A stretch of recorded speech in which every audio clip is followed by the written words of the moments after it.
আসসালামু আলাইকুম। আজকে আমরা বলবো বাংলাদেশের উচ্চতম, গভীরতম এবং ক্ষুদ্রতম বিভিন্ন তথ্য। তাহলে শুরু করা যাক।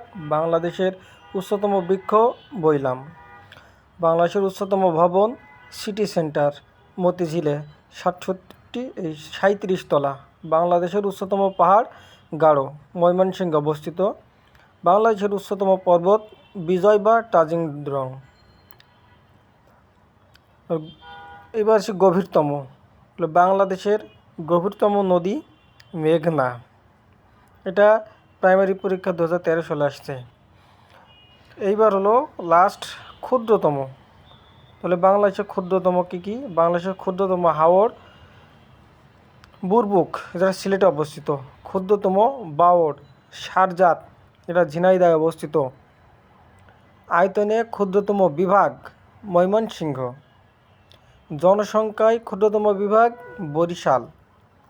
আয়তনে ক্ষুদ্রতম জেলা নারায়ণগঞ্জ। জনসংখ্যায় ক্ষুদ্রতম জেলা বান্দরবন।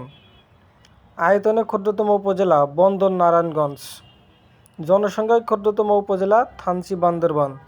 আয়তনে ক্ষুদ্রতম ইউনিয়ন হাজিপুর ভোলা। আয়তনে ক্ষুদ্রতম সিটি কর্পোরেশন সিলেটে অবস্থিত।